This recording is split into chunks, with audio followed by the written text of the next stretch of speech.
So let's first just do an official introduction so everybody knows who you are. So I have people on here from across the globe. We actually Okay, get people from other countries often on here, and awesome. we have agents from other companies. They're not all KW, and we have brand new agents too, even veterans Yes. like yourself. So let's just do a quick introduction. So for anybody who doesn't know who Dean is, he's out of Maui. He's a rock star down there. He's a KW regional ambassador, which means he is like the bomb of luxury in Hawaii. So we love that. He's sold over $1 billion in real estate throughout his career. And was it 32 years you've been in? Yes, it's 34 years. Almost embarrassed to say now. I'm going with decades. It sounds a little better, right? But yeah, 34 years. And, yeah, I literally graduated college and started real estate. So I've never had a real job. Mhm. A real job. So, Dean, I love to hear the backstory of people. So, we'll talk about your 32 years in, but like, talk to us how you got here. Like, what did you go through before you got into real estate, and what made you choose real estate? Right. So thank you. Yeah. So yeah, I was born and raised in South Africa.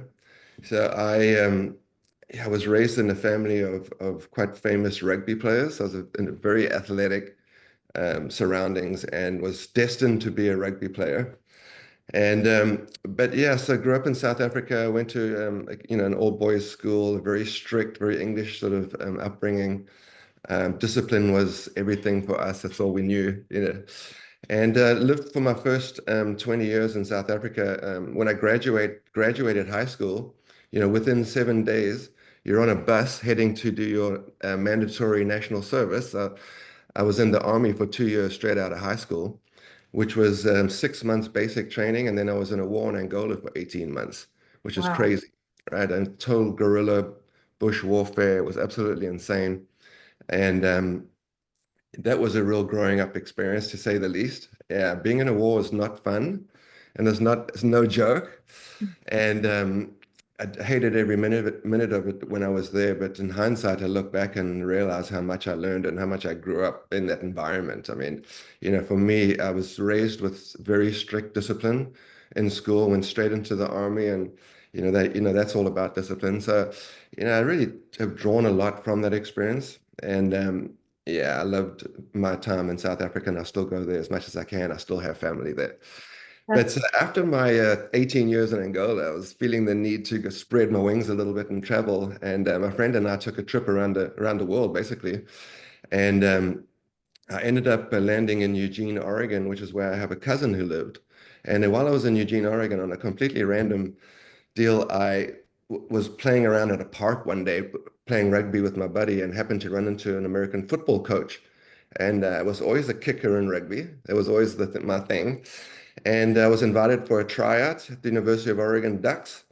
I tried out on Wednesday. I was enrolled in school Thursday and Friday. I played in the first game on Saturday, and I got a scholarship on Monday. And it was my Wow. welcome to America story. And it was pretty amazing experience. I mean, I literally was on vacation. I almost turned the scholarship down because it was interrupting my vacation. And but That's just like that's what we call the American dream right yeah, there. it is. It absolutely was complete fluke, and I just stumbled into someone and literally had a try it, and they gave me a scholarship on the spot. It was almost hard to believe. I called my parents back, and I'm like, "You're not going to believe this. I'm going to go to college in America." And they're like, "No, we don't think that's a good idea. You should come back to South Africa, and play rugby."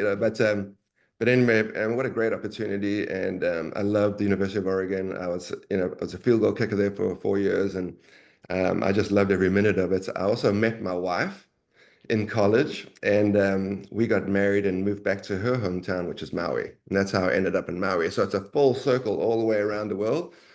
Hawaii and South Africa are literally the opposite ends of the world.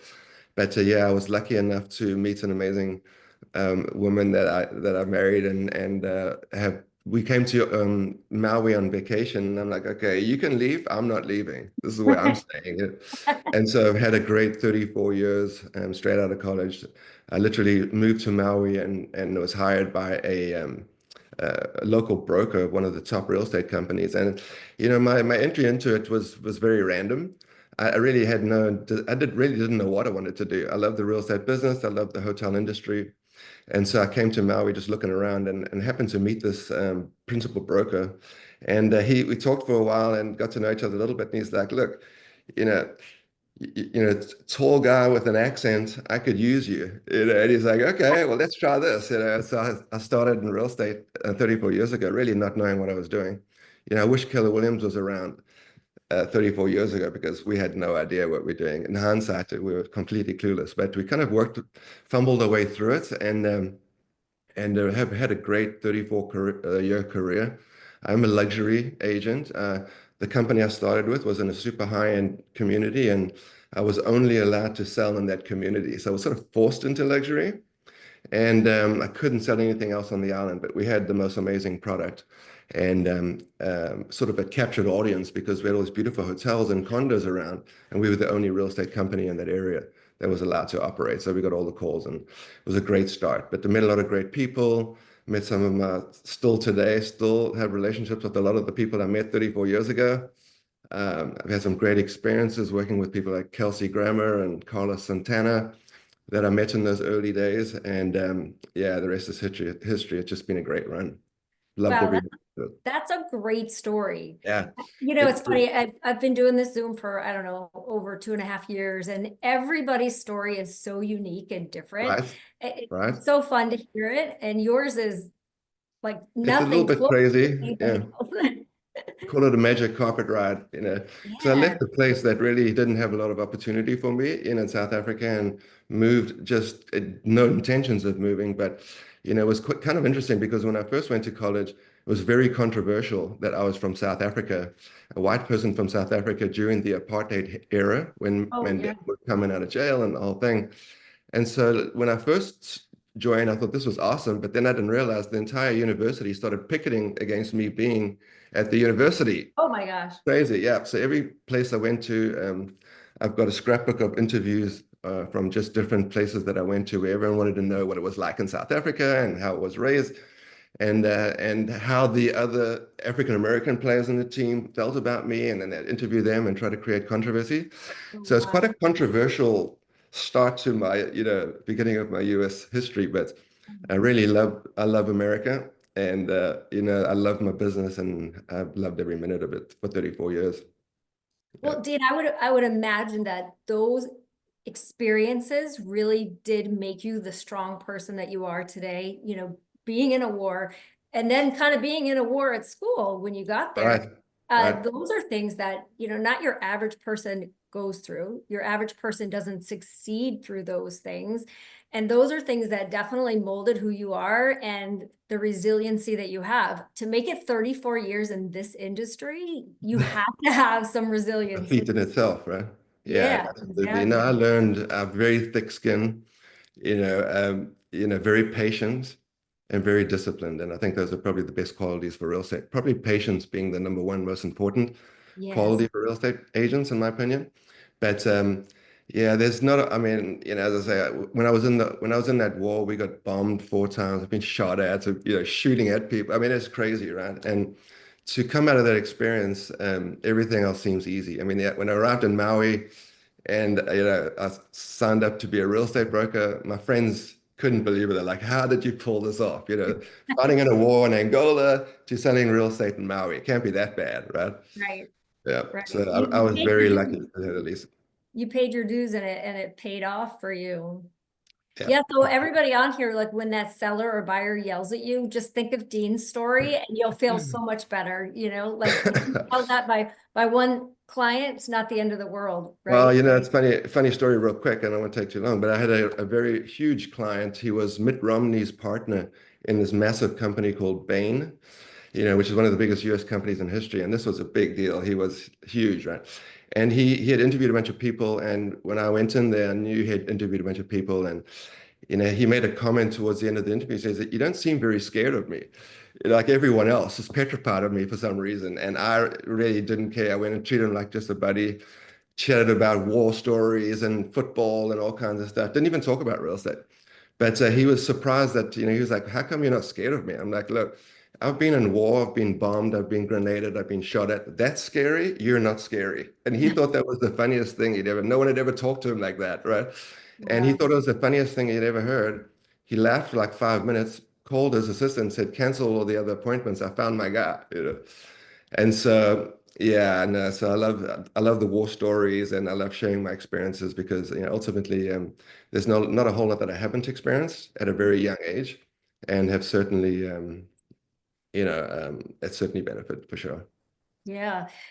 Yeah, I'm so glad that we're doing this because obviously we've known each other for quite a while, but I didn't know Right. the backstory. So Most we're, people don't know that. Yeah, I don't talk about it a lot, but yeah, very interesting history. And then, from that kind of pressure to moving to a new country to being a field goal kicker is probably the most pressure-packed thing you'll ever do in your life. You know, everyone's gawking at you, waiting to see if you're going to miss it or not. But a lot of pressure, and a lot of different experiences that really have been interesting. It's been a great life so far. I'm super happy about. and all that led up to this crazy real estate world that we're in. And Right. you built up some calluses along the way. So you big shoulders. I mean, you're Yeah. a big guy, but you got big shoulders, and you're taking the heat when you need to and Right. working through it. So Yeah. talk to us a little bit about when you first got into real estate. Were you it sounds almost like you were in a new construction kind of environment. Was it new construction though? There were new developments being done, and I was involved in two new developments. But ultimately, it was a large resort community called Mhm. Kapalua. It's on the west side of Maui. It's absolutely phenomenal. Really, really high end. Right now I have 18 listings in this area, and they range from 2 million to 16 million. I have my average list price is 4.5 million, and my average sale price for the last 2 years has been 4 million. So Wow. it's a really nice area, super high end, amazing properties. We've had properties sell up to 25 plus million. Yeah.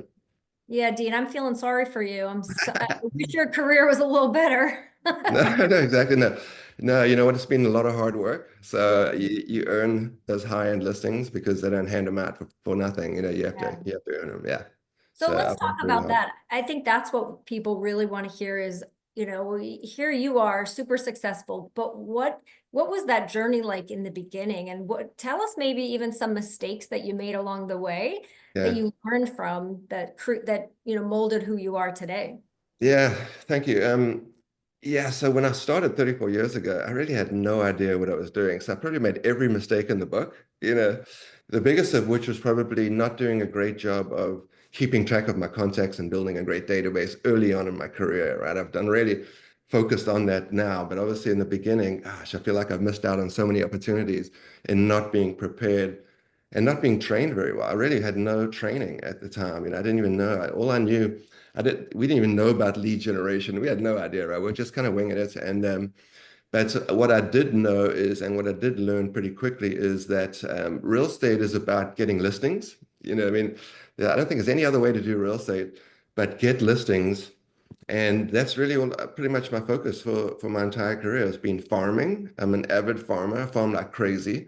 And really, that's probably one of the only things I do for my marketing. That is my lead generation. I'm a small operation, very skinny. I have a half-time assistant and then me, and that's it. So I have no staff really.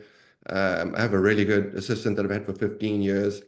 But I really don't have a team, and I do pretty much it on myself. I'm very much the individual agent Hmm. model, and I used farming to build my business, and Right. so I'm very into the farming thing. As I said, that's all I do, and I only focus on getting listings. But at the end of every year, I typically end up about 50-50 buyers and sellers. Wow. I've never lead generated for buyers, and I think They that's naturally come with the it listings. naturally comes with getting listings, and that's why they say real estate is about getting listings for that exact reason. And also, I wanted to scale a business quickly, and Mhm. you can't scale a business. In some cases, I've had as many as 30 listings, and you couldn't be working with 30 active buyers at one time, but you can do 30 active listings. So if you want to scale a business quickly, it's through getting listings and really working that part of it. So yeah, farming is my thing, and I know you're a farmer as well. I'm a So farmer, love farming. It's my I don't see favorite. any other way to do it. You know what I mean? I really don't because real estate's about getting listings, and to get listings, you have to farm. I don't really know any other way. I don't know any other way, you know?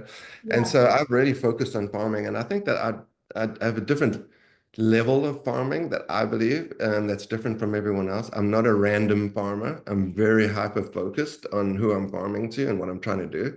Mhm. I've been farming that same community that I started in for 34 years, right? So I Wow. get a lot of business just out of the consistency of farming. But what I do is every year or so, or two maybe, I'll add on a community to my farm. So Hmm. constantly adding on small neighborhoods and small communities. I don't cast my net very wide. I'm very specific and targeted about who I market to, and I try to win that community over. And once I win that community, which means I'm getting listings, I'll move on to the next one. And Hmm. what I do with my farming program is if I farm a target a neighborhood, I create a website for that neighborhood. It'd be like mauilani.com or something like that. And it Hmm. would be a website specifically for those owners. It would have all the listings on it. It would have every sale in the last 20 years on it. I'll scrub the internet and find every bit of information I can about that area and put it into the site. I put the floor plans, the maps, everything I can find, community service, businesses. I put it all into this website specifically for this location and specifically for those owners. So it's a very much a value add for them because if they ever have questions about their community, they can go straight to a website that's dedicated to their community. Most people want to know how much things are selling for. That's so typical. And on my websites, I have all of the sales for the last 20 years. And I think that's almost one of the most important things. Most people don't do that, is include sales data in their farming activity in the websites. But I have a website dedicated to a community for that community with all the information in that community. I even list businesses on those websites and promote those businesses and the schools too. So that if I have a business on my website in a specific community, I go to those businesses and I show them that I'm promoting their business on their website and ask them for their referrals if anyone ever asks them about real estate in this community and explain to them how dedicated I am to them and that I have a website dedicated to their cause and to their community. And then what I do is do I was doing Facebook campaigns around these websites. It didn't cost me a lot of money. I think I was paying between 500 and 700 a month. And I'd do these, Facebook campaigns and generate a bunch of raw leads, which I generally didn't even follow up with or just sort of threw them into a database. But when I go into a listing presentation in a community that I'm not established in, and I'm competing with someone who has all the listings, then I can come into this listing presentation and show this individual that I'm dedicated to their community. I show them my website for their community. I show them that I have 300 leads generated for their community every month for my Facebook campaigns. So I'm not just going into these interviews for listings with no real, value to add. And, I'm not going in there and say, hey, look, I don't have any listings in your community, but I'll work really hard. Right. That's not enough, right? They want to know that you're committed, you're dedicated. And I do that through providing them with their own website, with a lead generation program around that site. And I compete for listings by doing it that way and proving to them that I'm committed to their community and that I lead generate for their community and ask them if the other agents are doing that. Hmm. Love And that. so that's kind of how I work my way into, if you're ever thinking about how to expand your luxury business or how to break into a luxury business, it's really by isolating a community that you want to target. It could be one condo complex. It could be one neighborhood, but to isolate one community and provide them with that level of value, their own website, their own lead generation program, and be able to go and win those listings by doing that. That's really the only way that I've done it. But I keep adding on and adding on and adding on. Once I add on a community and provide them that value and lead generate for them and show them what I'm doing, I'll pick up a couple listings and I'll start getting listings, and then I'll move on to the next community and do the same thing. Can I So ask how big are these communities? Like approximately how many homes? I would say most of these communities are less than 500, Oh, there's okay compared to small. ours. Ours And are a lot bigger than that. yeah, and some of them Oh, are even smaller. Like one really, like if you have this community that you live in and there's one really high and beautiful neighborhood, gated neighborhood, I go and target those neighborhoods and compete with those top listing agents who are lazy. The lazy agents are the successful agents, right? The listing agents are lazy because I'm one and I know it, right? They kind of get the listing and then like, okay, everyone come and sell it now. So I see a lot of that too. So if you can go into listing presentations and show people that not only are you a listing agent, but you're kind of lead generating and you're creating all this buzz around their properties.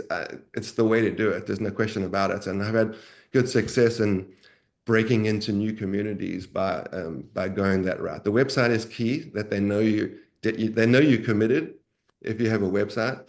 And Yep. many people farm, like just do one farm letter to this neighborhood and then another farm letter to this community, another, and that's 100%, I think, the wrong way to do it. I do the same. I pick one community and it could be 100 homes. And I just drill that community for 1 year until I start getting all those listings, and then Hmm. and then go on and get the next community. Rather than most people cast the net so wide that they never really get traction. And we're Yeah. about branding, right? And it's really hard to brand yourself if you're going to be an expert on Miami real estate or whatever. You know what I mean? Too big, right? It'll take you 20 years to get established in a community like that large. But you can really make your mark and get established in a community of 100 homes really quickly, and they will know you and they will know your brand. And at least someone knows you and knows your brand. If you cast your net too wide, you may never get anyone that knows you well enough to be able to earn their business. So really, I'm a big believer of hyper focus in Hmm. order to expand your market. Most people think casting your net wider is the way you grow your business, but for me, it's been digging down and Yeah. really focusing on smaller and smaller communities, which I can win quicker and get Hmm. to the next one. And that's kind of how I've been doing it for about 20 years. Yeah. Yeah. So you're going deep instead of wide. Like I'm going you're very trying to deep build a and very relationship. personal Okay. and Are you, relationships. And I frequent those areas. I go to the restaurants in those areas. I go to the businesses in those areas. They know me, you know. yeah, and you're really shy, Dean, so I'm sure that's everybody I'm knows who very you shy, are. actually. I'm a very reserved person, but I think real estate has sort of brought me out of my shell a little bit. When I go Yeah, home. right. But I do love the social part of real estate, and we're very deep, not only in our focus and how we sell real estate, but also deep into the relationships and the connections that we have. I mean, my clients are my friends. I play golf with them. I go to happy hour with them, and we have fun. So So you're incorporating life and work and fun 100%, all together. So 100%. then work doesn't seem so much like work. Absolutely. I was, yeah, a long story, but I was co-founder of a school in West Maui called Maui Prep. It's been very successful, but I was one of the co-founders in it. And for 8 years, I was the president of the board of the school. It was like my number one job. Real estate was my second job. Oh, wow. And there were people in the community. I remember our OP was in town one day, and we went to an event, a luncheon at the bank, and some of the people came up to me and go, "Oh, you're the president of the board of the school, right?" And she was devastated that they didn't know me as the real estate broker. And I was like, "That's so cool." You know what I mean? That I don't want to just be a real estate broker. I want to have an influence on my neighborhood and my community. I want people to know me, not as a real estate broker, but as a real estate broker and what else? So I've been lucky in my past to be involved in my community and volunteering. I mean, all the way from soccer coaching and refereeing to founding a school and being the board president of the board um, for 8 years, which is a kind of a tough job. In a new school, it's a really Yeah. hard. That's a tough business right there. Yeah. If Yeah. anyone says to you they want to start a school and will you help them, turn around and run the other way. Advise that. It's so hard. It's a lot of fundraising, a lot of great work, but man, the reward at the end of the day when you see those happy kids and we're seeing kids graduating from the school and getting into Duke and Ivy League schools. Oh, It's amazing. And parents really appreciate it and they recognize it. And some cases, as I say, that I've been recognized more for my efforts in the school than I have in real estate. So I'm not against that. I like it. yeah. So And that's great. I think we all need some outlets outside of real estate because real yeah, estate can get really heavy. Not that right. starting a school isn't heavy, but it's a different kind of heavy. It's Different kind. Yeah, introducing you to different people. And I'm sure it helped feed your real estate career a it little bit does. along the way too.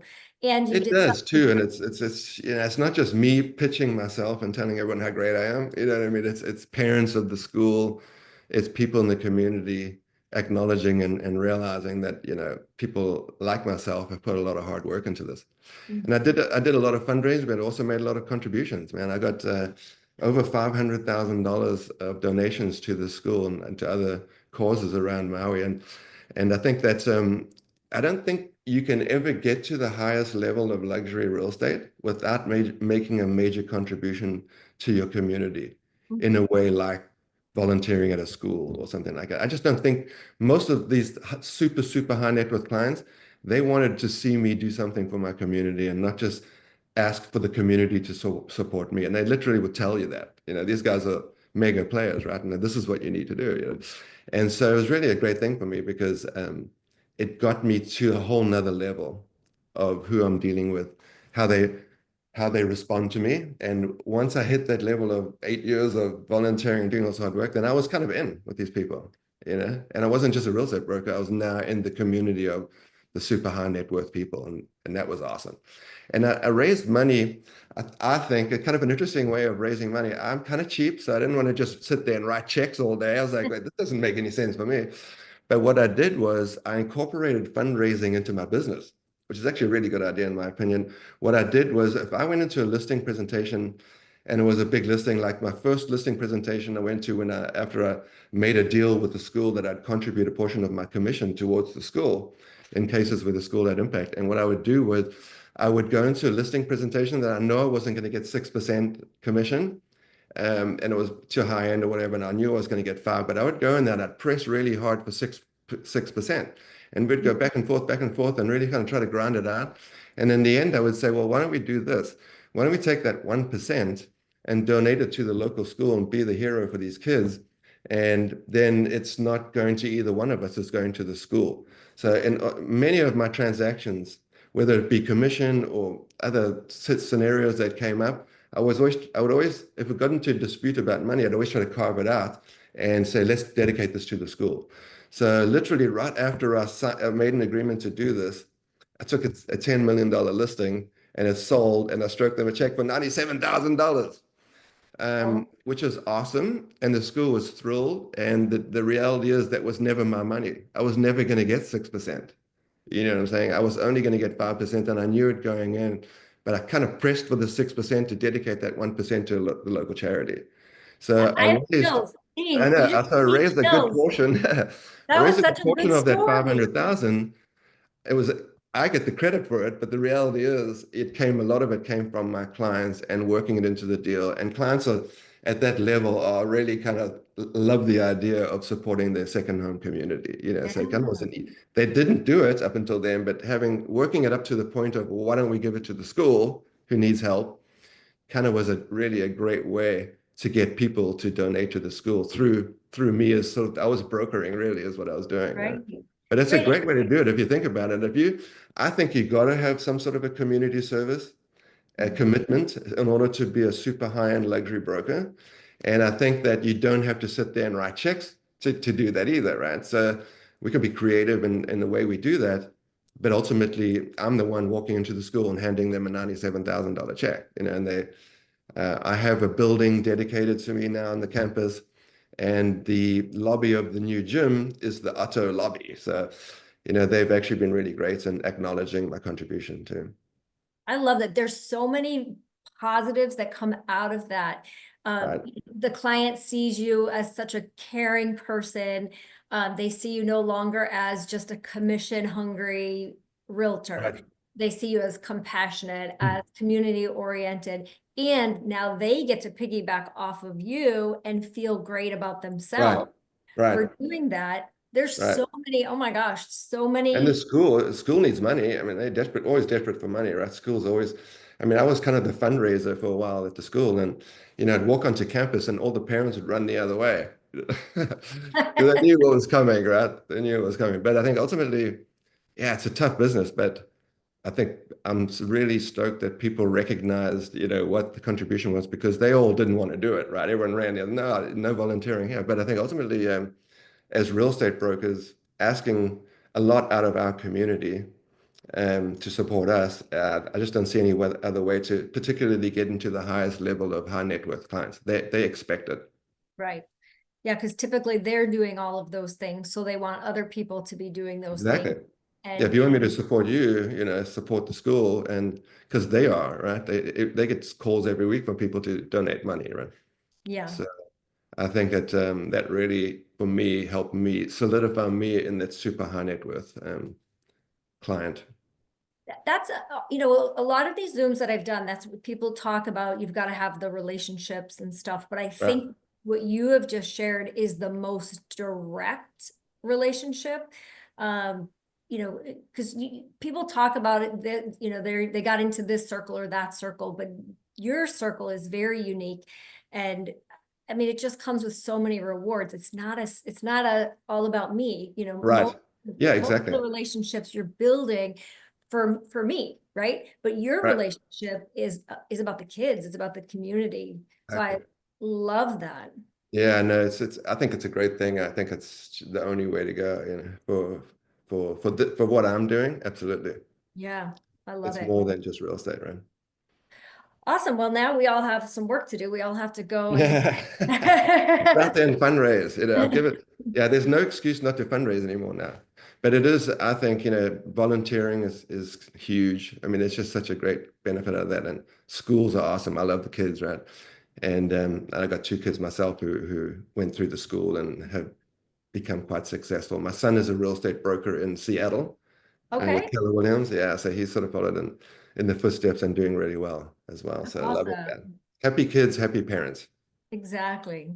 Yeah. Exactly. So, Dean, I want to shift here in just a minute because we've got a lot of questions. They've been popping up here. So I love that. That means that people are really interested in what you have to say For and they want sure. to hear more. So I Great. want to start doing some of their questions because I have a feeling we're going to have a lot of them. Sure. But before I do that, I wanted to just remind people of something that we started about a month ago with the Houston Properties team and myself. We are doing a project of analyzing listing presentations. Many of you have sent me your listing presentations last month. We're keeping them confidential, but we're feeding them into an AI system, and we are looking at what are the best practices, and we're going to be sending you a summary of, what are the best practices based on the analysis that is being done. We are going to be wrapping this project up in the next week or so. So if you want to get in on that, please, please, please send your listing presentation to me, Sandra at sandrarathi.com. Again, it's confidential, but you will get a summary of the results. And some people have said to me, I don't really have a presentation, but I've got this, thing I send, this pre-list thing, or I've got this or that. Great. Whatever you have, send it. I don't have a true listing presentation either. So send what you've got and we'll work with it. It's a great project and I think we're going to get some really amazing results from it. And I see a few people on here, like Ann Skinner sent me hers and a bunch of you guys did already. So Yeah. send It'll more. be interesting. Yeah, it's going to be, It'll be it's going to be interesting to see them all. There's so much diversity in how people present themselves, and I've seen so many different versions. And mine is very simple too. Yeah, Uh, I don't have hundreds of pages of statistics and what to do and how to do it and all that stuff. I just don't believe people read those. yeah, Mine is very simple. It's very personal.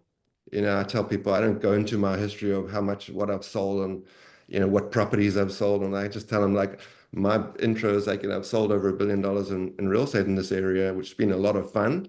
And if it's not going to be fun, I'm probably not your guy. And if I'm no way going to let you beat me in golf, that's not. Um, so, I think I like to have fun and I don't like too much statistics. I think people just want to know who you are and basically, what you're offering. And I try to be creative. As I mentioned, I have a co-ownership company. It's yeah, called Kohana Homes. And Kohana Homes is going really well right now. We're sort of all over the country, and we're a co-ownership company that specializes in partnerships of 2 to 4 people to buy a vacation property. So it's a sharing arrangement, right? And once we get 2 to 4 people together, we facilitate the formation of an LLC. LLC buys the property, and when we set up the LLC, we generally set an ownership term. So when you buy into one of our co-ownership arrangements, you'd be buying into a vacation property, maybe a 25% interest, but it would be for a set period of time, like 5, 8, or 10 years, depending on who the owners are. So what happens is it's a sharing arrangement, but you're only buying and selling in the whole ownership business, right? So LLC buys property, LLC sells property at a designated date in the future. If you don't want to sell it and all the partners are doing fine, they can extend it. But as soon as there's disagreement in the partnership, that's our exit, and we put the property in the market and sell it. But okay. ultimately, it's a sharing arrangement. So you could buy like $4 million property now is $1 million for 25% interest at like 3 months of use. And Mhm. Florida is a natural for this because so many people come and going. second homes, right? So this would be an opportunity to earn 25% interest, pay one quarter of the expenses for a set period of time where everyone agrees to sell together in the future. So it's whole ownership when you sell. So you realize the full potential of the investment, right? Mhm. That's becoming very popular, as we talked about earlier in the beginning of the conversation, Airbnbs, and there's so many restrictions on vacation renting now that I believe the future, the solution will be sharing. Yeah. And our sharing arrangement is not fractional or timeshare because we have partners who agree to sell together in the future. So it's a regular sale. There's no reselling of partial interests, right? But so the idea of if you're only going to be in an area, like Maui is a great example, right? No one, my clients are on average 2 months a year, right? So I have 16, $20 million listings that I'm trying to sell to people that are here for 2 months a year. They think I'm crazy, you know. So over time, I just sort of developed this idea that, well, maybe you should share it with someone and kind of evolved into something that's become very popular. We just launched 3 homes in France, Oh, Mexico, wow. Honduras, and we have properties all the way from Rhode Island. We're just getting 3 condo listings in Fort Lauderdale. So we're just kind of trying to get into Florida. And but it's a great way for us to partner with real estate agents like yourself. Mhm. And we're not the agents, we just partner with you, the agent. And while you're trying to sell the $4 million property, we're out trying to find 4 people to pay $1 million each, put them into an LLC and bring you a buyer. Regardless of whether we sell it or you sell it, you're always going to be paid your commission. We add a fee on if we're able to do one. That's just a little bit of a synopsis. But those kind of creative solutions are really important right now Yeah. in getting listings and expired listings. If you go into a listing presentation, you're just telling people the same thing that everyone else is telling them, which is stuff that is not working anymore, but it worked in the last cycle. Right. That's going to be a challenge. You know, I go into a listing presentation. I've got all this. I've got a co-ownership company that I can offer the property for sale, but I can also do co-ownership. I'm partnered with Third Home Exchange. I don't know if you're familiar with that, but that's an amazing Yeah. organization too, where you can, like, I could there's 2 reasons why people wouldn't buy a vacation home. One is that they can't use it enough to justify it. That's Mhm. why I created this co-ownership company so you can buy a portion. And the Mhm. other one is that if you buy a $10 million home in Maui, you're sort of committing yourself to going to Maui every time you go on vacation. And that's a problem for some people. So Right. what we do now is we say, okay, you don't have to own the whole thing. You can own a portion of it. It'll resell as whole ownership.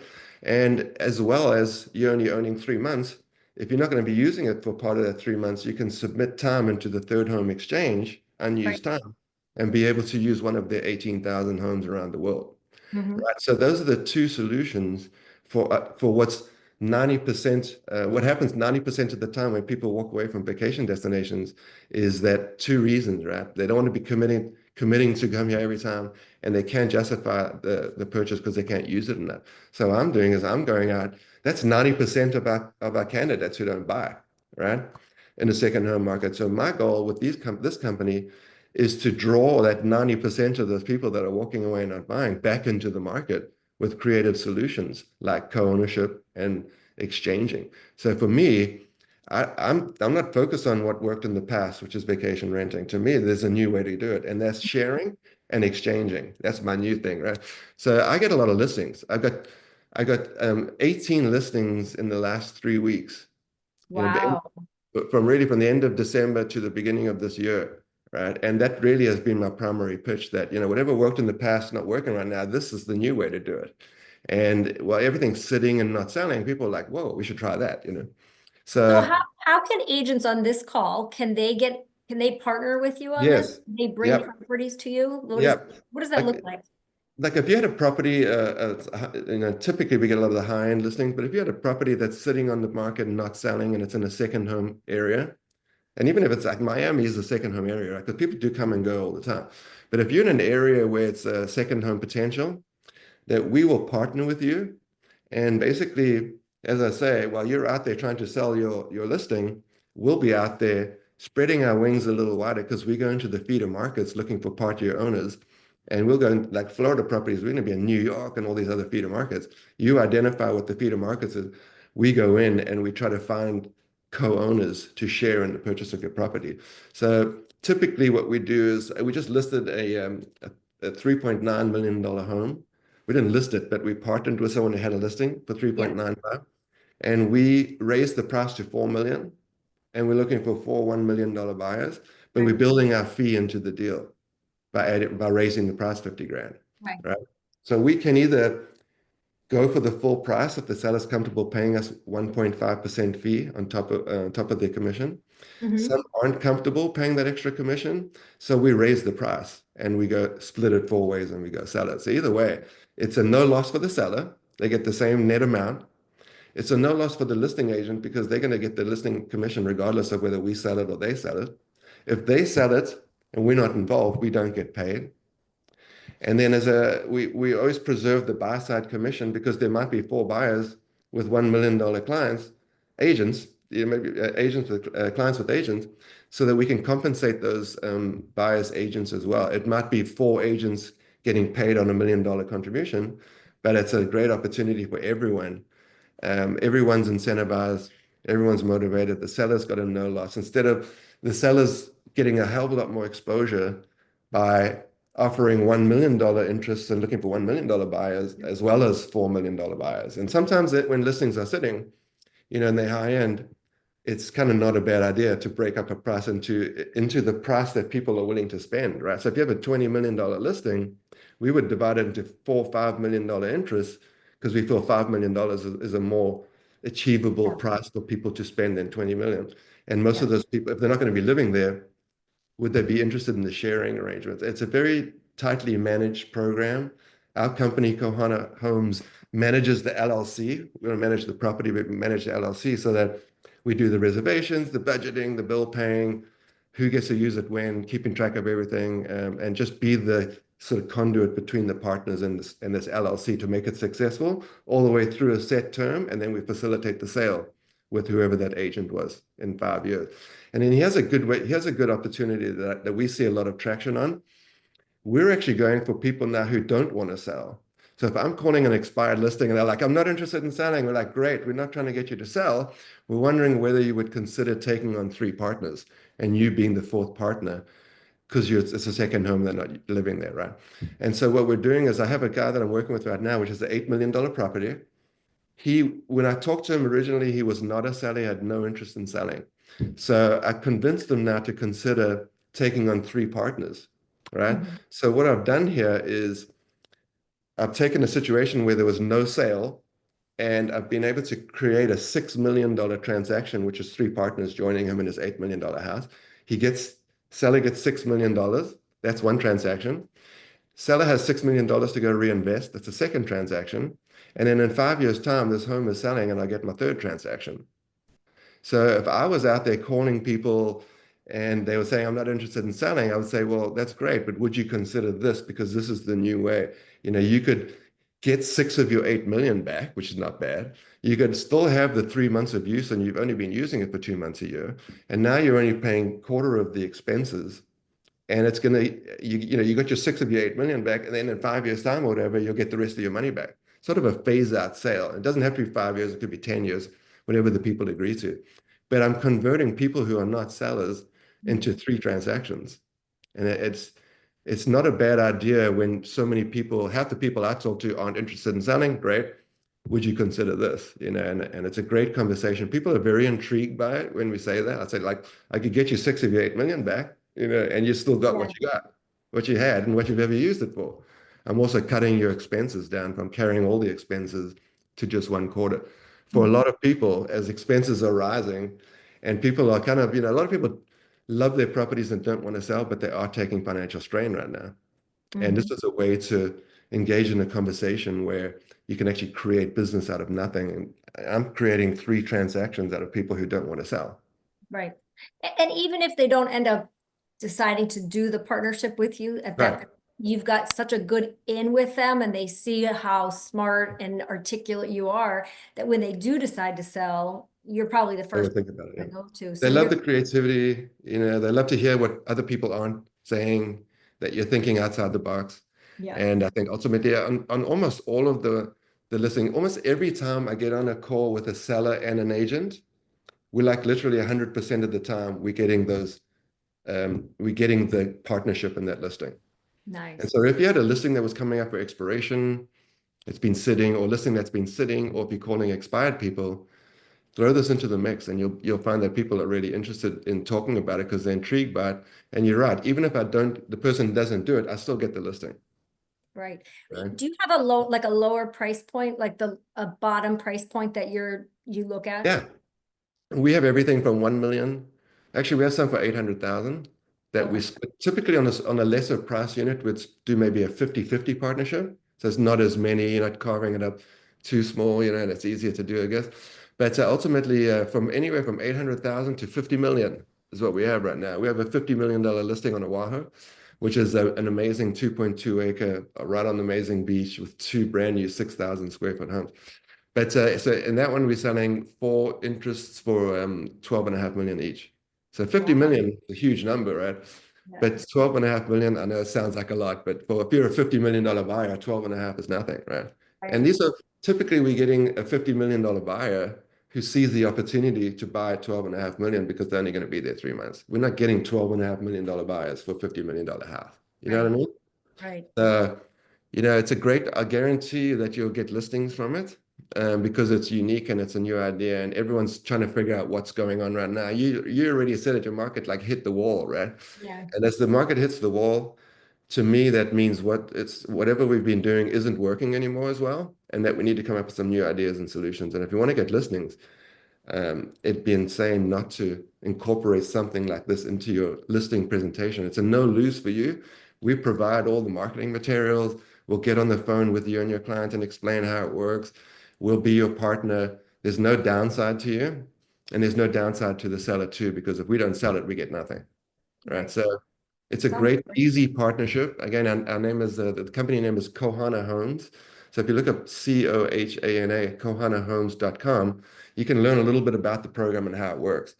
But the having a set exit out of this partnership is the key to the whole idea. Most people, the first thing they're going to do is, how do I get out of this? Mhm. And no one's that's smart enough to own a $20 million house gonna. But we get almost everyone that we've talked to, even if it's 20 million, and you'd think that those people are like, hell no, I don't want to share. They all are very interested in this idea because, 20 million is hard to sell nowadays, and they know it just as well as anyone. We just had our best success so far in a home in Kauai, in a beautiful private resort community called Kukui'ula. If you've ever been to Kauai, it's amazing. And it's a private resort with a private golf course and all. We just listed one for partnership for 6 million. And they have a big database of people that have been coming to this resort for a long time. They went to their database and we got 15 candidates for four positions and it sold out in 4 days Wow. with homes that have been sitting on the market for 3 to 6 months. All So, right, Dean, we're gonna go through our inventory today. We're gonna see what we can bring for you. yeah, But but let us know. Yeah, we can yeah, help. no, definitely. We're gonna see what we've got. I want to shift real quick to the questions because I want to make sure Sure. people Oh, yeah, get sure. their questions answered. So there were quite a few questions about the website. Are you hiring somebody to do that? Are you doing it yourself? I've been working with, God, now I'm spacing out on the name. It's a website company. Is it luxury something? I got to check now, darn it. I'll have to email you back. But yeah, Yeah, any and of I'll the share that with the group. If you send it to me, I'll share it with them. yeah, but there's a whole bunch of companies that do basic real. This is the most basic website template that you could use. I actually been using. I've been partnering with other agents to help them and do these websites in communities where they're working and just kind of help them build a business. But ultimately, you could use your free Keller Williams website that everyone gets, when you sign up with Keller Williams, you all get a free website, right? So you could take that free website and customize it with photographs of of the area that you're targeting.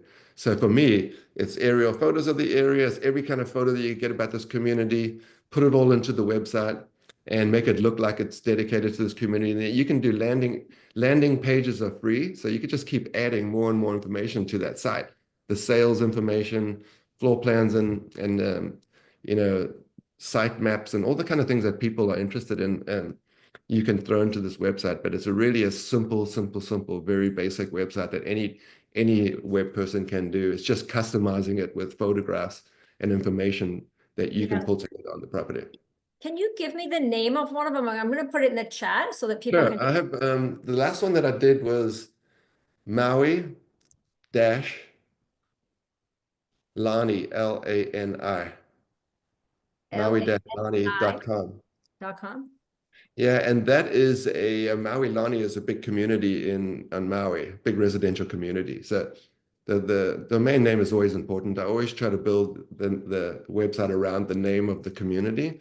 And if it's already taken, like lahaina.com, you could do lahaina-Maui or lahaina-Hawaii or something like that, and you're always going to find something that works. But it's key to the owner to see the name and the site that you're doing for them, right?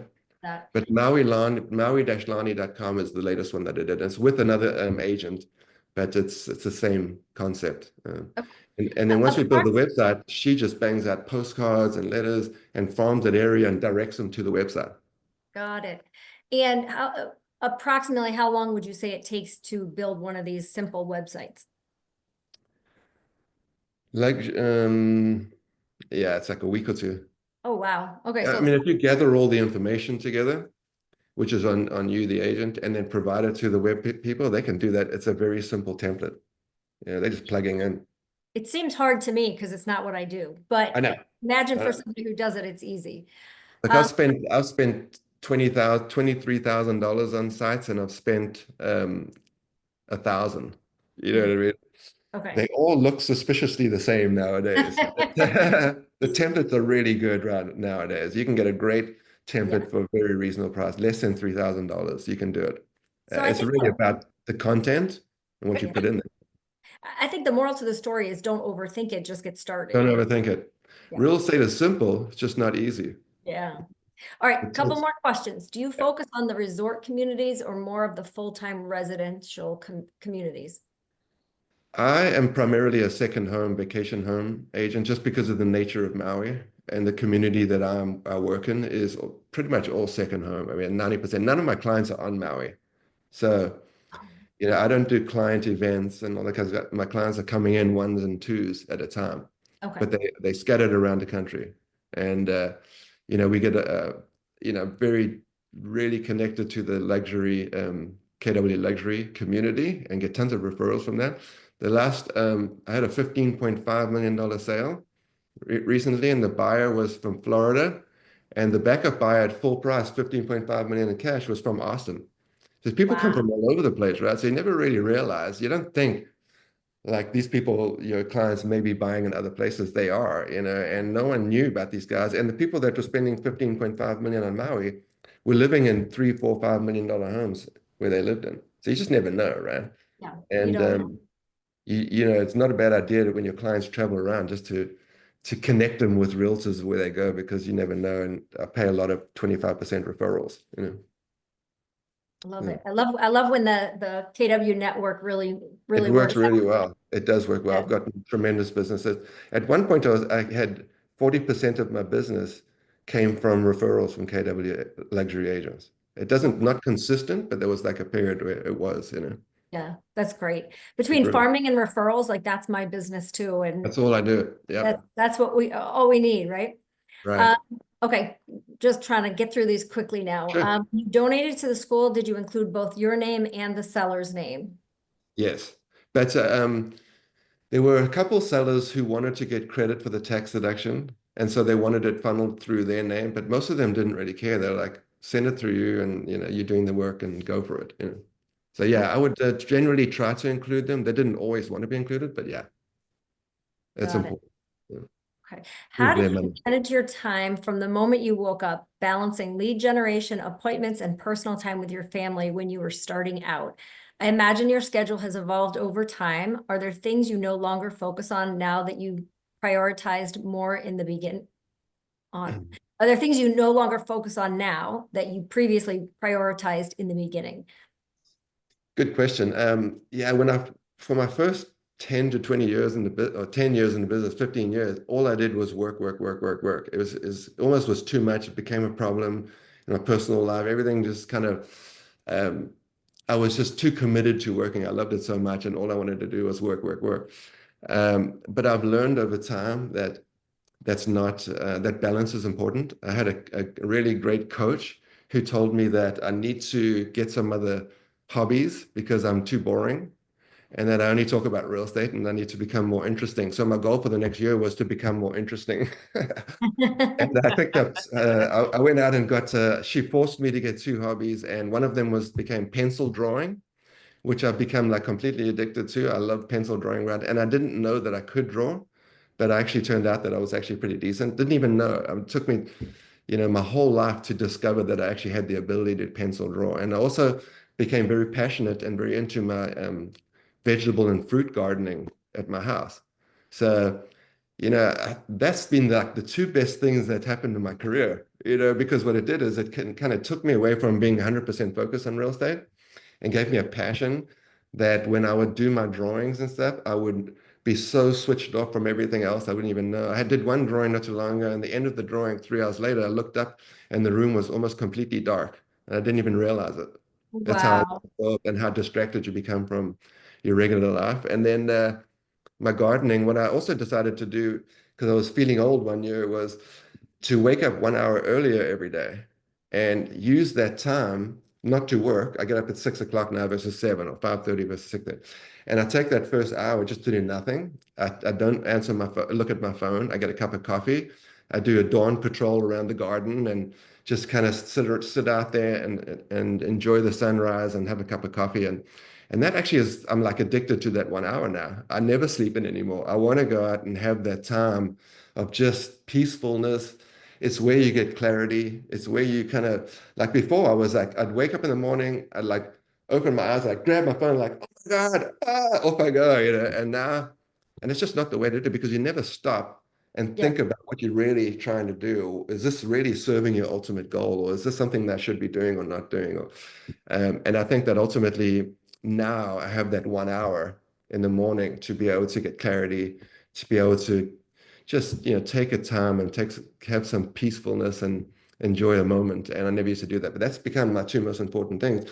So where I didn't do that in the beginning, I'm doing a lot more of this kind of not working so much. So I spend a lot less time on work, but I'm much more productive and I'm much better at my job. I'm much clearer thinker. I'm much more, sort of grounded and have much better clarity about what I'm trying to do, because Wow. of that 1 hour.